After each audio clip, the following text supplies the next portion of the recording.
Cinema ఇండస్ట్రీలోకి ఎలాంటి filmy background లేకుండా అడుగుపెట్టి హీరోలుగా, స్టార్ హీరోలుగా, మహానుభావులుగా, గొప్ప నటులుగా మంచి గుర్తింపు సంపాదించుకున్న వాళ్ళు ఎందరో ఉన్నారు.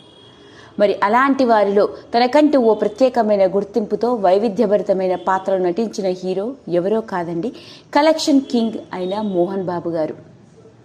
ఎలాంటి ఫిల్మీ బ్యాక్గ్రౌండ్ లేకుండా వచ్చిన భక్తవత్సలం నాయుడు కాస్త మోహన్ బాబుగా మారి టాలీవుడ్ ఇండస్ట్రీలో తనకంటూ ఓ ప్రత్యేకమైన గుర్తింపుని, స్టార్డమ్ని, ఇమేజ్ని సొంతం చేసుకున్నాడు. మరి అలాంటి మోహన్ బాబు గారి వ్యక్తిగత జీవితంలో జరిగిన ఓ విషాదకరమైన సంఘటన గురించి ఈరోజు నేను మీ ముందుకు తీసుకురాబోతున్నాను. అదేంటో తెలిస్తే మనందరం ఆశ్చర్యపోవలసిందే. ఇక మోహన్ బాబు గారి వ్యక్తిగత జీవితంలోకి వెళ్తే తనకి 14 ఏళ్ల వయసు వచ్చేసరికి రంగస్థలం మీద ఎన్నో నాటకాలు వేయడం జరిగింది. అలా వయసుతో పాటు పెరిగిన మోహన్ బాబు గారు BA వరకు చదువుకొని ఓ డిగ్రీ కాలేజీలో PET లెక్చరర్గా పనిచేస్తూ ఉండేవాడు. ఉద్యోగం అయితే చేసుకునేవాడు కానీ అతని ధ్యాస అంతా సినిమాల్లో పైనే. ఆ విధంగా చెన్నైకి చేరుకొని సినిమా స్టూడియోస్ చుట్టూ తిరుగుతూ సినీ ప్రయత్నాలని విపరీతంగా మొదలుపెట్టేశాడు. నటుడిగా వెండితెర మీద కనిపించడం కంటే ఎన్నో సినిమాలకి అసిస్టెంట్ డైరెక్టర్గా పనిచేయడం జరిగింది తొలినాళ్లలో. ఇక అలాంటి సందర్భంలోనే విద్యాదేవితో కుటుంబ సభ్యులు కుదిర్చిన పెళ్లి చేసుకోవడం జరిగింది. పెళ్లికి ముందు విద్యాదేవిని పెళ్లి చేసుకోవడానికి మోహన్ బాబు గారు కొన్ని అభ్యంతరాలు తెలియజేశారట. నేను చదువుకున్నది BA, ఆవిడ చదువుకున్నది MA. నన్ను పెళ్లి చేసుకోవడానికి ఇష్టపడుతుందా?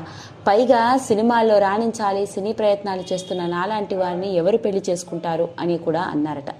కానీ దానికి విద్యాదేవి తన కుటుంబ సభ్యులతో మాట్లాడి నాకు ఎలాంటి అభ్యంతరం లేదు, నేను అతనిని పెళ్లి చేసుకుంటాను అని చెప్పడంతో పెద్దల అంగీకారంతో ఎంతో ఘనంగా పెళ్లి జరిగింది ఆ రోజుల్లోనే. అలా విద్యాదేవిని పెళ్లి చేసుకొని కొత్త ప్రయాణాన్ని మొదలుపెట్టారు మోహన్ బాబు గారు.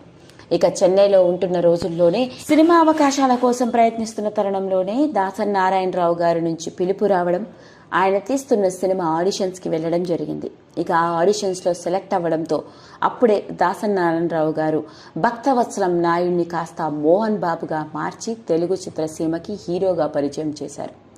అలా నటించిన సినిమా స్వర్గం నరకం. ఆ సినిమా మంచి హిట్ టాక్ రావడంతో మోహన్ బాబు గారికి వరుసగా చేతి నిండా అవకాశాలు, హీరోగా, సపోర్టింగ్ ఆర్టిస్ట్గా, విలన్గా ఎన్నో అవకాశాలను అందిపుచ్చుకున్నాడు.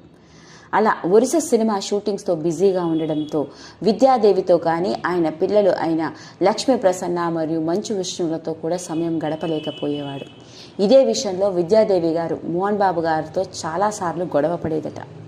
ఆవిడ తీవ్రమైన మనస్తాపానికి కూడా గురైందట. వాళ్ళిద్దరి మధ్య మనస్పర్ధలు రావడంతో ఆమె ఊహించని విధంగా బలవన్మరణానికి పాల్పడింది.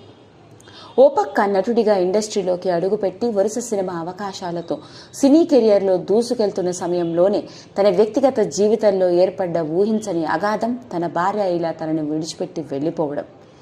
అలా తనని, తన పిల్లల్ని ఒంటరి వాళ్ళని చేసి వెళ్ళిపోయిన సంఘటన మోహన్ బాబు గారిని పూర్తి అగాధంలో నెట్టివేసిందట. ఆయన కన్నీరు మున్నీరు అయ్యారట. ఆయన ఆ బాధ నుంచి తేరుకోవడానికి చాలా సమయమే పట్టిందట. పిల్లల్ని, తనని ఒంటరి వాళ్ళని చేసి వెళ్ళిపోవడం, తల్లి లేని తన పిల్లల్ని ఎలా చూసుకోవాలి అని ఆయన బాధపడుతున్న తరుణంలోనే తాను గురువుగా భావించిన దాసరి నారాయణరావు గారు వెన్నంటే ఉండి మోహన్ బాబు గారితో నీ కోసం కాకపోయినా నువ్వు నీ పిల్లల కోసమైన రెండో పెళ్లి చేసుకోవాలి అని అనడం జరిగిందట. అలా సలహా ఇవ్వడం, ఎవరినో చేసుకుంటే తన పిల్లల్ని సరిగ్గా చూసుకుంటుందో లేదో అన్న బాధతో విద్యాదేవి చెల్లెలైన నిర్మలాదేవిని రెండో పెళ్లి చేసుకోవడం జరిగింది.